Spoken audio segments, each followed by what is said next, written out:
Olá, internautas aqui da TV 61, do Expresso 61. Eu estou aqui com uma pessoa muito especial, que é o professor José Geraldo de Souza Júnior. O professor José Geraldo, ele é ex-reitor da Universidade de Brasília, UNB, e ele é professor da Faculdade de Direito da UNB também e coordena o grupo chamado O Direito Achado na Rua, que é um grupo de estudos da UNB e que também articula com outros acadêmicos de universidades do Brasil inteiro.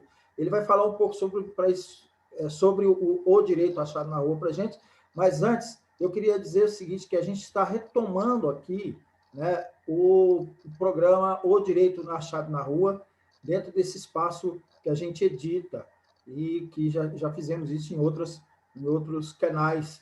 E retomamos agora com muita honra, com muito prazer, e inauguramos, obviamente, com o professor José Geraldo, que é o coordenador do grupo O Direito Achado na Rua, e nós vamos falar hoje sobre o golpe militar de 1964, que está fazendo 57 anos hoje.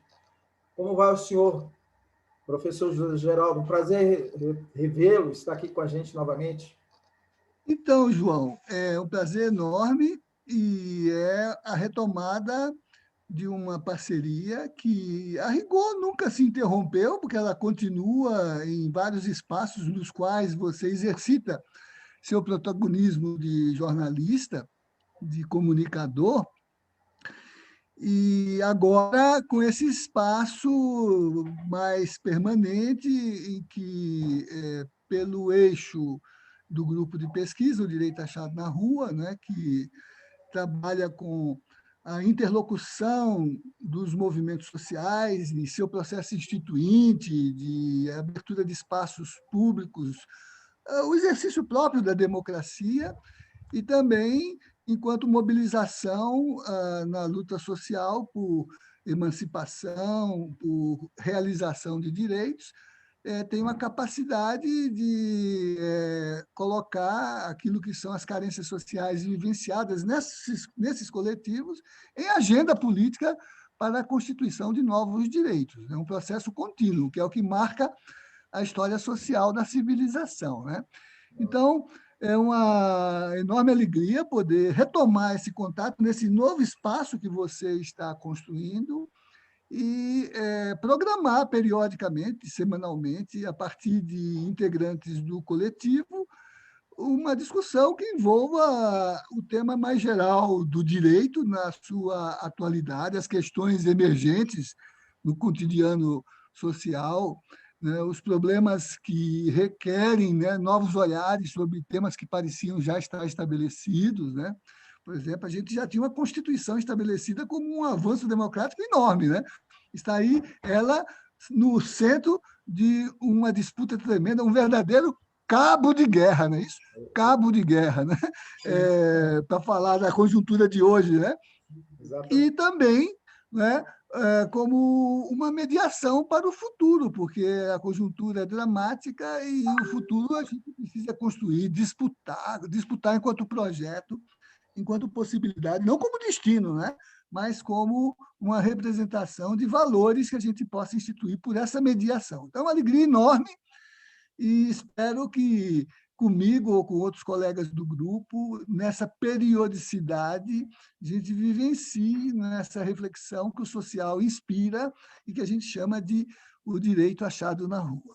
Perfeito. Vamos começar, então, pelo que o senhor pontuou aí, em relação à quebra da legalidade democrática com o desrespeito à Constituição.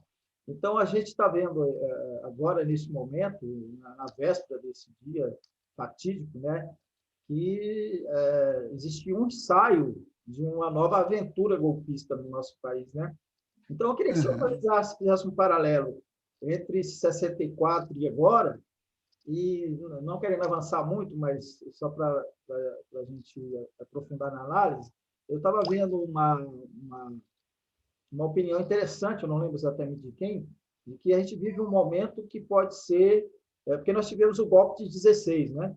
E agora a gente tem essa tentativa de golpe que seria o AI-5 do Bolsonaro, né? Então, se eu queria que nessa minha premissa aí, todo o senhor fizesse uma análise sobre o quadro É, hoje o que temos de ameaça pela frente? Ora, ao fim, e já caminhando para o crepúsculo do dia, né? Depois que a véspera foi bastante inquietante, né? Eu não pude deixar de me lembrar do velho Marx, que dizia que a história se realiza como drama, como tragédia, mas se repete como farsa, né? De forma grotesca, né? Acabamos de testemunhar e comprovar essa tese desse grande intérprete da filosofia da ação, da filosofia da praxis, né? 64 foi um drama, né? E 2001 está se configurando como uma farsa, como uma pantomima, né? A começar que em 64 um golpe militar, né? E não foi só militar, foi civil-militar, né? Foram forças conservadoras no parlamento, nos meios industriais e na produção, nas igrejas também, como agora. Como agora, me disseram que hoje em São Paulo havia uma programação, olha de novo a farsa, de uma marcha com a família e com o sagrado, né? E, todavia, ali, naquele instante, com o álibi de restauração de ordem, né, e de enfrentamento a inimigos externos, ideologicamente indicados, né, dentro daquela visão da conjuntura de que havia uma disputa que dividia o mundo em dois grandes blocos, né, antagônicos em todos os planos, né, os militares assumiram a condução do processo, mas veja que curioso, naquele momento, com a direção política deles entregue aos seus marechais, aos seus generais de 4 estrelas nas 3 forças, não é isso? Até o Brasil já não tem mais marechais. Consta que um garoto soviético, naquela época se dizia soviético, que colecionava biografias de marechais, escreveu ao Ministério da Guerra no Brasil e pediu o rol dos marechais brasileiros, as batalhas de que tinham sido os grandes agentes, né? Porque, como sabe, marechal não é uma hierarquia na carreira, é uma condição do teatro de operações, é marechal de campo. E, portanto, o garoto russo queria saber quais são as batalhas, e foi um constrangimento genérico, né? Porque nós tínhamos muitos marechais, mas nenhum que pudesse ser configurado, né, como um Patton, um Montgomery, um Rommel, né, que comandaram os teatros de operação, por exemplo, da Segunda Grande Guerra. Eu acho que o último grande marechal que nós tivemos foi o Marechal Bittencourt, né, que comandou a 4ª operação de enfrentamento aos sublevados de Canudos. Infelizmente, ele não era nem da artilharia, nem da cavalaria, nem da infantaria, era da intendência, e por isso ganhou a batalha, porque organizou logisticamente as coisas. Imagine se mandasse um paraquedista hoje lá para Canudos, né? Cortou as comunicações, as rotas de abastecimento, e, diferentemente dos antecessores, que as armas, inclusive Cerqueira César, que foi herói da Guerra do Paraguai, né, voltaram em caixões ou, pelo menos, recuando para a frente, como Febrônio de Brito, né, que preservou a tropa, mas não pôde deixar de se humilhar na retirada contra os jagunços, contra os caboclos, né, aqueles Hércules Quasímodos de que fala Euclides da Cunha, né? Então, o garoto russo perguntou pelos marechais. Entretanto, em 64, o comando político foi entregue aos marechais, Marechal Castelo Branco, Marechal Costa e Silva, generais de grande envergadura na tropa, 4 estrelas, né, nos 3 segmentos. General Geisel, Almirante Rademacher, né? Já nem me lembro mais dos nomes deles todos. E agora tudo isso se mobiliza para entregar a um tenente, Tenente que exposto foi a do Exército. capitão pela reforma, não é isso? E uma Exato. reforma pouco honrosa, né? Porque foi no bojo de um inquérito policial em função da sua indisciplina, né? Das suas ações de eh, sublevação no interior, nos banheiros dos quartéis. Né? E, mais uma vez, parece que a bomba explode no colo de alguém. Né? Antes foi no Puma, do Rio Centro, e agora é nessa situação mal tramada. Né? Mas, então, eu queria dizer assim, que, mesmo considerando essa condição que a história cobra com grande acuidade, né? 64 é o desaguadouro de um conjunto de processos que já vinham se instalando na história brasileira de modernização, de desenvolvimento, de alinhamento, e que, se não fosse o suicídio de Getúlio, teria acontecido em 54. A morte de Getúlio atrasou 10 anos, né? Mas ainda manteve nessa posição, mas é que, dentro do contexto positivista dos militares no Brasil, né, eles se apresentam na cena política para, de certa maneira, cumprir um papel que não é tanto de nacionalidade. Até em 64, alguns militares eram muito nacionalistas, os de hoje são entreguistas, não é isso? Estão entregando o patrimônio do país, estão contribuindo para isso. Cadê a Petrobras? Cadê a Embraer? Cadê os estaleiros? Cadê a infraestrutura de produção? Cadê a construção civil, que não é fazer casa, minha casa, minha vida, são as grandes obras que o Brasil realizava no mundo e que hoje são exercidas por empresas dos países que destruíram a infraestrutura de muitos povos pelas guerras, mas estão lá se locupletando com a reconstrução desses países no Iraque, no Afeganistão, na Síria, na Líbia e por aí afora. Né? Então, eu diria assim, no contexto desse processo, há sempre um lado que é o oligárquico da nossa história, que é uma história colonial, uma história de inserção tardia no modo capitalista de produção, né, nas suas várias etapas. A etapa atual é neoliberal, e, portanto, é uma etapa de uma acumulação mais rentista, extrativista, no sentido de retirar as riquezas dos países onde a colonização tem curso, né? Mas que, em nossa sociedade, gerou esse mundo de desigualdades. No caso do Brasil, por exemplo, no experimento colonial, o atraso do patriarcalismo, do patrimonialismo, do racismo, da luta de classes, né? Escravidão. Porque que a escravidão, a luta de classes chegou a um ponto tal que o trabalhador foi alienado do humano, né? Juridicamente reduzido a coisa, vendido, comprado, né? Mas expoliado ao limite da desumanização, da retirada de direitos, da distribuição de identidade e de subjetividade política. Né?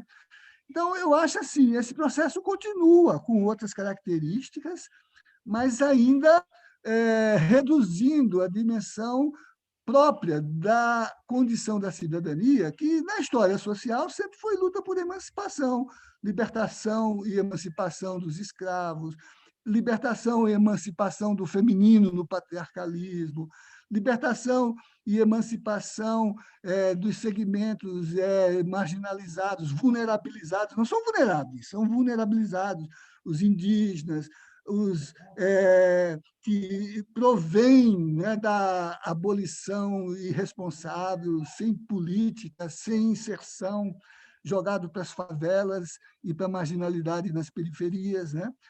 O que o Papa chama de descartáveis, né? Ou aqueles que esse modelo lida como política de indiferença, né? Política de abandono. Né?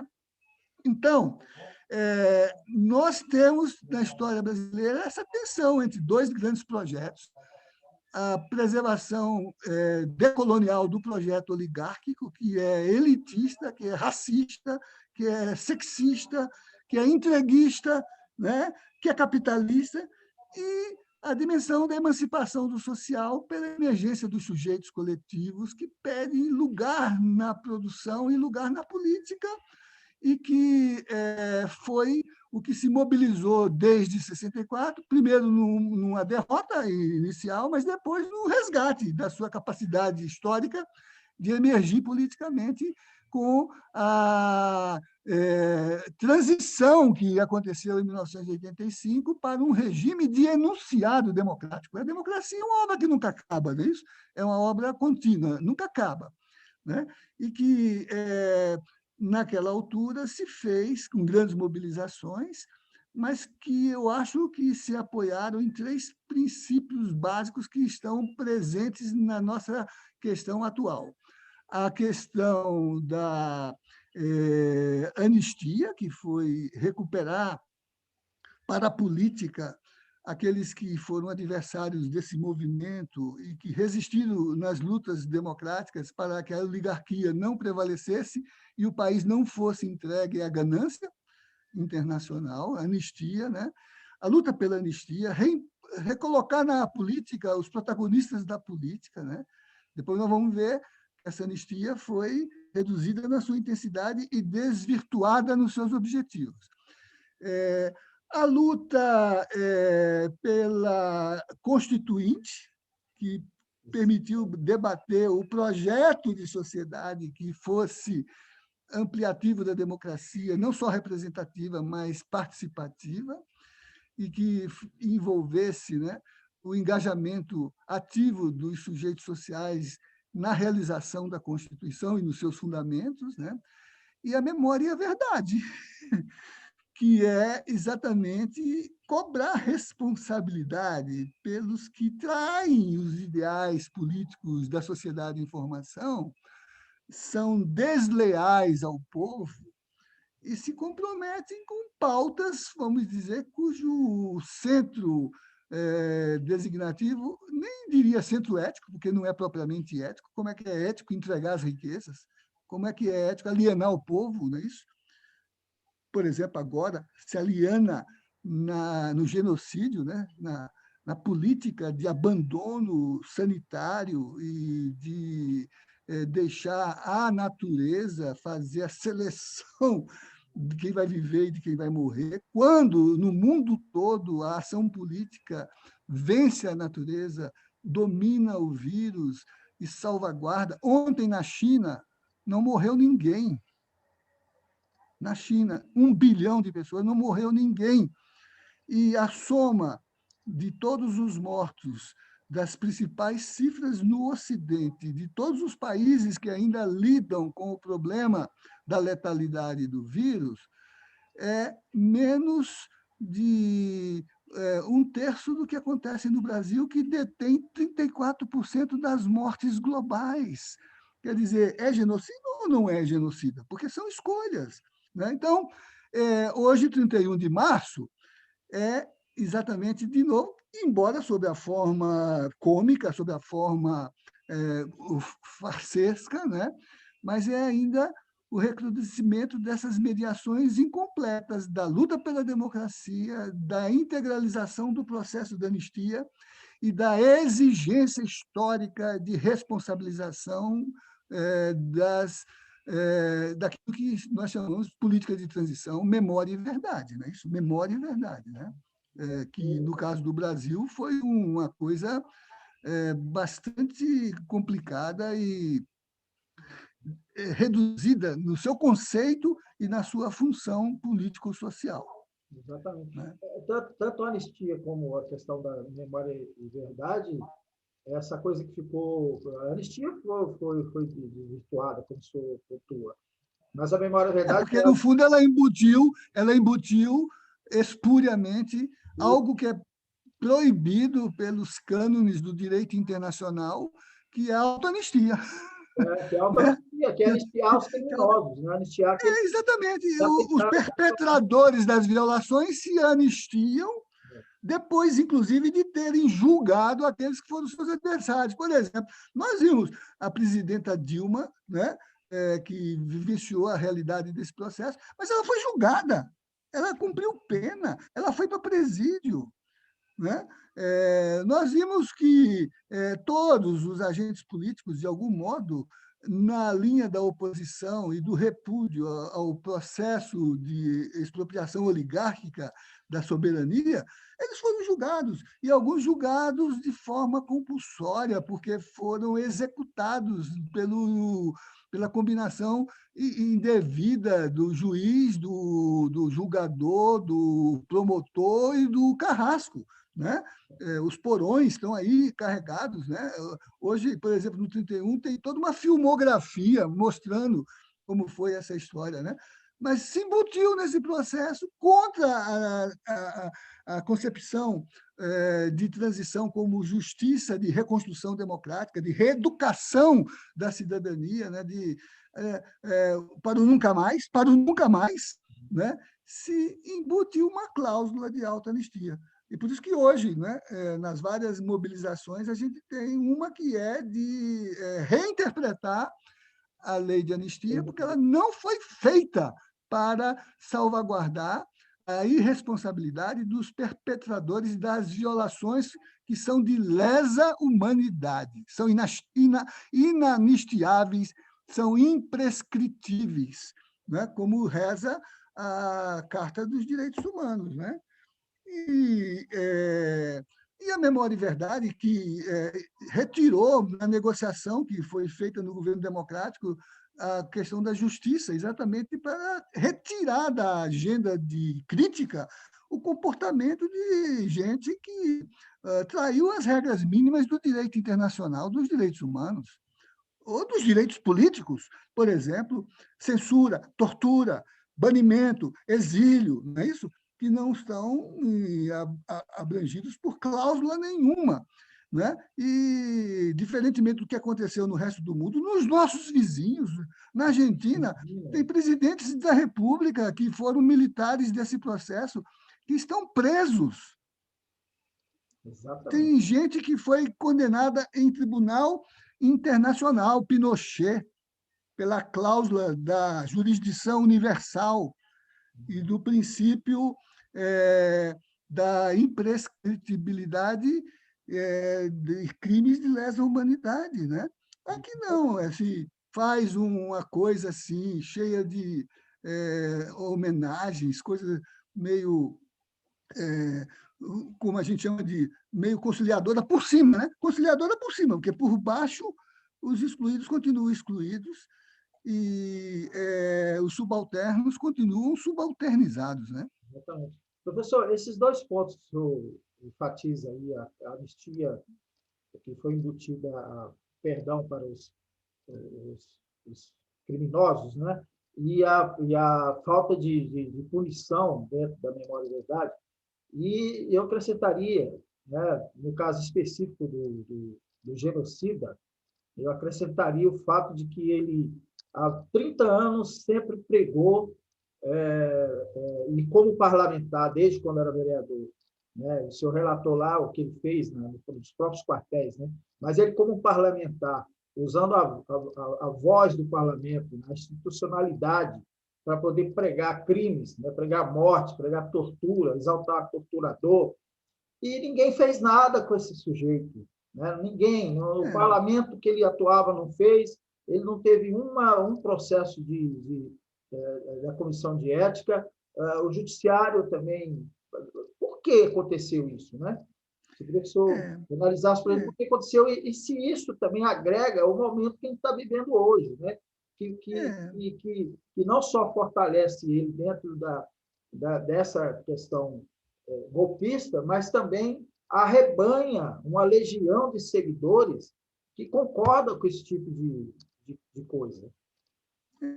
Então, esses fatores estão presentes aí, e no que se chama de cultura de transição, né, que é a base do que historicamente se constitui como resgate de memória e de verdade, colocar o fundamento do nunca mais, para que essas situações não se repitam. né?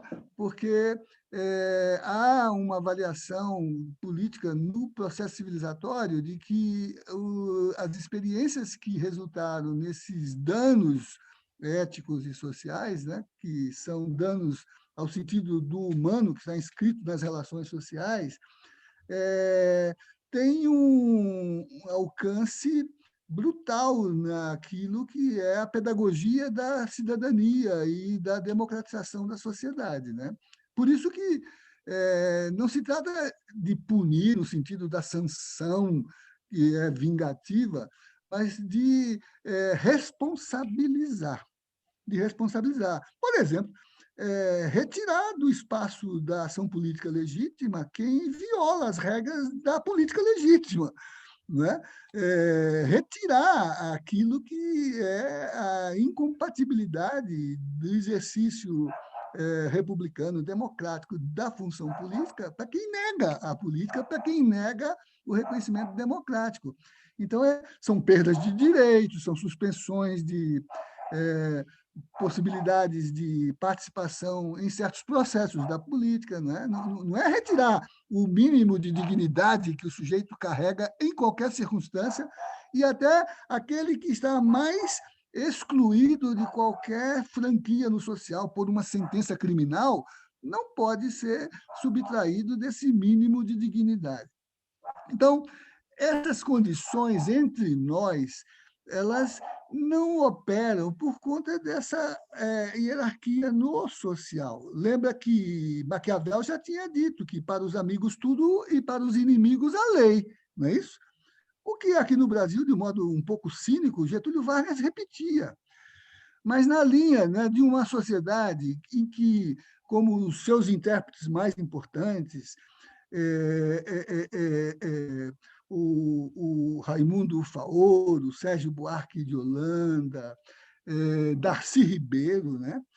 Darcy Ribeiro, no povo brasileiro, fala do engenho de moer gentes, né? O Victor Nunes Leal, do Coronelismo, Inchada e Voto, fala de uma sociedade que, pela herança do colonial, exercitou a troca de favores, mas não construiu a cultura do direito. E, por isso, as instituições do interpessoal são as instituições do favor, do clientelismo, do prebentismo, do nepotismo, né? Algo que a gente está vendo aí. Olha essa casta militar se instalando no governo civil e se autorremunerando com os cargos públicos para exercê-los de forma incompetente, porque não dá cobro sequer a uma condição de exigência de uma política mínima de até de base militar, quer dizer, que é ter alguma logística, né?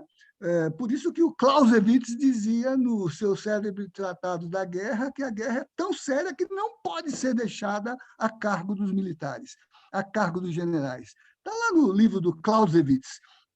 Então, eu diria assim, essa cultura do favor que gera essas mazelas do prebentismo, do clientelismo, do nepotismo, elas como que produzem um sistema judicial e um sistema legislativo em que tanto a produção quanto a aplicação das normas tem uma alta seletividade. Tem uma alta seletividade. Até porque, na prática, se trabalha na linha, vamos dizer assim, dos usos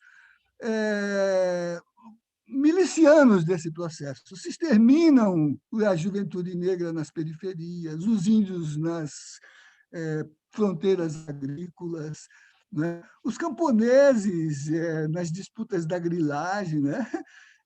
Você tem o processo bruto do uso de subordinação que, no limite, chega ao que a gente sempre considerou como uma condição sociológica do extermínio de segmentos do social, né?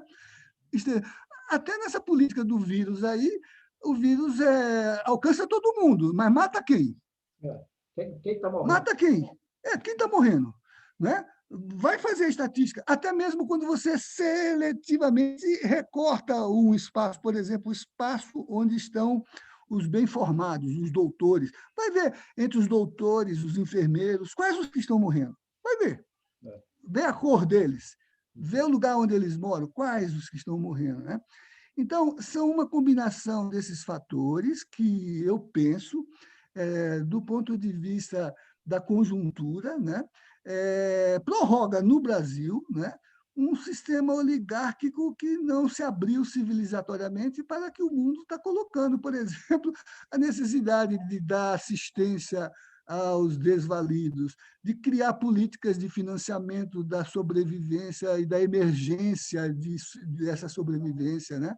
O Papa está falando em salário universal, o Papa está falando em teologia do reconhecimento do trabalho, do teto da terra. Até o Banco Mundial está falando isso. Né? E nós aqui estamos regateando, né, valores de uma insignificância brutal comparada às concessões que, por meio de benefícios, concessões, né, continuam a enriquecer os ricos. Né? A gente viu que, na pandemia, a fortuna dos ricos se expandiu enormemente. Né? Então, acho que são esses fatores que a gente tem que analisar e ver que essa sobrevivência dos de cima se faz por uma forma de uso do produto legislativo e do produto judicial de modo seletivo, como o Maquiavel dizia, né? Para eles, para aqueles que são os nossos contendores, os que são para os amigos tudo, para os inimigos a lei e a justiça, não é isso? Professor, para finalizar, o senhor tem, inclusive, outro compromisso daqui a pouco. Eu queria que o senhor analisasse para a gente. Nós estamos na iminência de um novo golpe. Você acha que isso é possível? A gente teve esse ensaio na véspera, mas o senhor acha que a gente pode caminhar para um recrudescimento do governo? Não, eu acho que a gente está dentro de um processo de golpe. Eu já escrevi sobre isso, dentro do conceito político do que é um golpe, né? Se a gente recuperar lá como isso se expressou na leitura do 18 Brumário, o bonapartismo, não de Napoleão, o primeiro, mas do Luiz Bonaparte, né?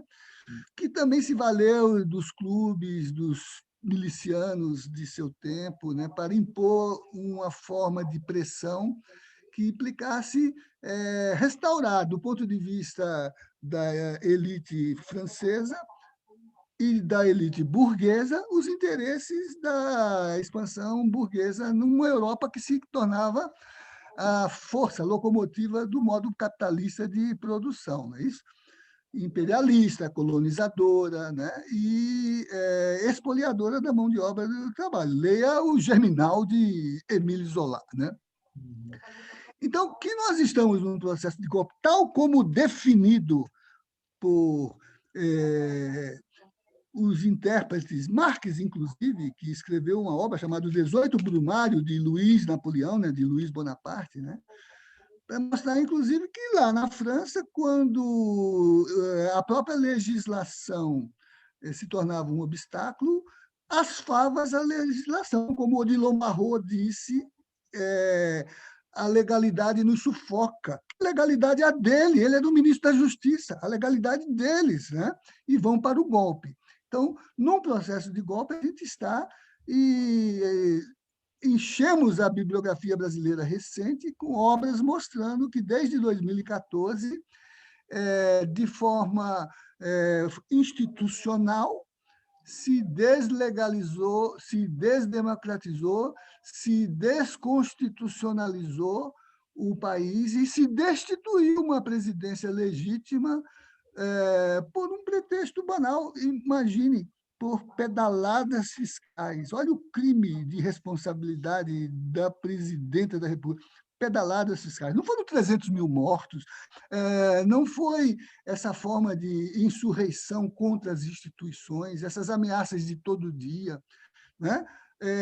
Que formam um elenco enorme. Hoje eu estou gravando com você e logo mais às 18 horas nós estaremos num grande encontro em que os diretórios estudantis de direito do Brasil inteiro vão apresentar petições de impeachment, chegando já à casa dos 100 pedidos de impeachment, todos com demonstrabilidade cabal das violações de práticas da administração e do chefe da administração, no que caracteriza o crime de responsabilidade que justifica no presidencialismo o afastamento do presidente da República, né?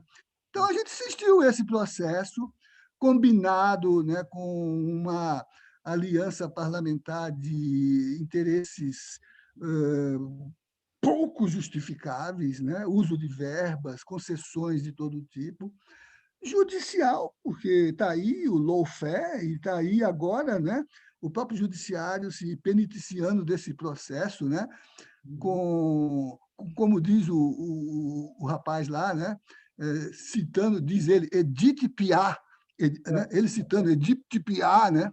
Piaf é o garoto de bairro lá das comunidades, né? A Edith Piaf deve ter se torcido toda lá no jazigo onde ela se encontra, né? Professor, para quem diz que gosta de ler biografias e não sabe citar nenhuma delas, né, esperar o quê? Exatamente. Sim, mas então, uma parte do judiciário entrou nisso, mas, de certo modo, o Supremo, nesses últimos dias, lavrou a certidão de uso do sistema judicial para produzir resultado político na ação de segmentos do social que estão em guerra com seus próprios inimigos, né?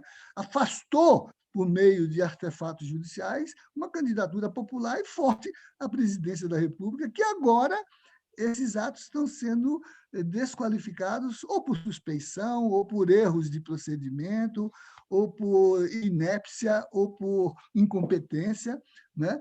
E está aí cabalmente sendo demonstrada toda essa forma de uso de uma parte do sistema judicial e do sistema de mediação judicial, o sistema de Ministério Público, né? Que eu participei de um0livro que trabalha exatamente essa questão e analisei algumas das revelações do Intercept sobre essa conspiração, essa conspiração dos maus, né?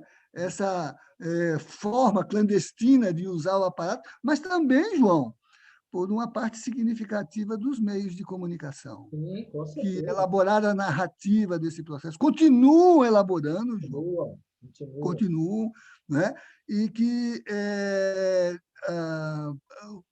inseriu, né, na política um fenômeno novo, que é a mentira na política, sob forma de artefato, porque Hannah Arendt já tinha escrito um ensaio célebre sobre a mentira na política, The New York Papers, mostrando como a contrafação na produção de informações para uso das autoridades públicas podia produzir resultados no interesse das corporações, que é o caso da Guerra do Vietnã, né? É um documento célebre, o New York Papers, que Hannah Arendt, se valendo das emendas de acesso às informações, por meio de petições, teve acesso aos dados, o The New York Papers, né? E trabalhou depois essa análise belíssima do que é o ensaio dela chamado A Mentira na Política, ou The New York Paper, né? Então, os meios de comunicação, os grandes meios, que são meios proprietários, que são meios também oligárquicos, contribuíram para produzir e ainda estão produzindo uma narrativa que é um elemento fundamental que precisa ser revisto, né, numa republicanização, num esforço de recuperação democrática da luta social, que eu espero a gente possa testemunhar ainda, João, porque hoje tudo é muito mais rápido, não há ocultamento de nada por muito tempo, e as reservas utópicas que nós acumulamos ao longo das lutas sociais por emancipação e por cidadania nos apontam um horizonte de resgate de um projeto em que se possa distribuir melhor a riqueza socialmente produzida e exercitar de forma mais equânime o poder político compartilhado, né? Que, por exemplo, a Constituição de 88 permitiu ser um bom desenho disso, com alguns instrumentos importantes, um deles, o SUS, que está aí, eu que me vacinei agora, dou graças a Deus à ciência, dou graças a Deus ao movimento sanitarista, dou graças a Deus ao SUS, à Constituição de 88 e ao Zé Gotinha. Né? Em vez dos meios de comunicação se associarem em campanhas educadoras para a cidadania, para a civilidade, para a defesa da saúde pública, né? Estão aí discutindo se vão ou não fazer sua autocrítica e ainda tomando partido, algo que está contaminando as instituições. Né? Os militares agora, por exemplo, não disputam só um projeto político, né? São milhares de cargos que os remuneram, né? Para que eles funcionem como suporte de um governo que cada dia fica mais isolado no mundo, né? E na legitimidade que começa a ser questionada, porque o lawfare, a fake news e a corrupção estão revelando que a vontade popular foi fraudada, não é isso? Exatamente. Professor, muito obrigado por estar com a gente aqui, né, nesse momento, com suas análises, e a gente retomar. Os nossos encontros serão às quartas-feiras? Quartas-feiras, todas as quartas-feiras. Vamos agendar com os Na quarta, eu ainda me disponho a voltar, mas depois queria fazer com você uma agenda dos pesquisadores, Sim, que como são, nós fizemos da outra vez. né, que têm trabalhado temas muito importantes, entre eles aqueles que, por exemplo, eu revelo periodicamente na minha coluna, lido para você, que o Sim, eu Expresso estou acompanhando. 61 publica. Hoje mesmo vocês publicaram um sobre Tá. o direito à alimentação saudável, a soberania alimentar. Isso. O direito aqui tem tudo a ver com o que a gente está passando agora, porque tem muita gente passando fome. Isso, exatamente. Então, a gente, no próximo encontro, ainda podemos tecer algumas agendas e depois a gente vai construindo os interlocutores, se fixarmos a quarta como o expediente no Expresso 61 de O Direito Achado na Rua. Excelente. Muito bom.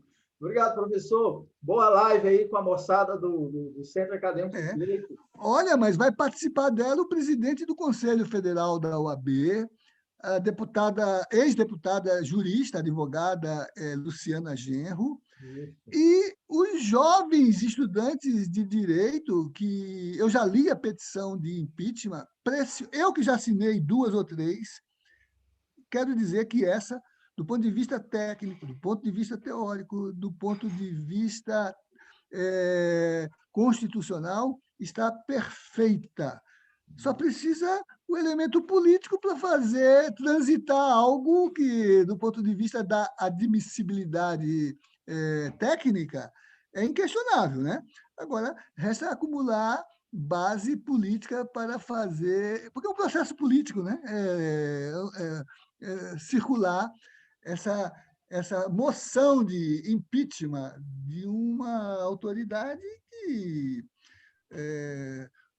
o elenco de transgressões criminais, né, e administrativas e constitucionais está mais do que demonstrado. Né? E se não o fizermos, vamos nos humilhar na sociedade, porque um dia um tribunal internacional, como aconteceu com o Pinochet, não é isso? Exatamente. Professor, mas olha só, precisa de um pouco de pressão das ruas, né?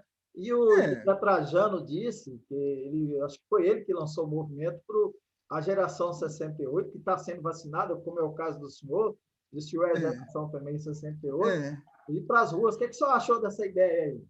Não, eu achei que ele tem razão. Não adianta fazer mobilização de sofá, não é isso?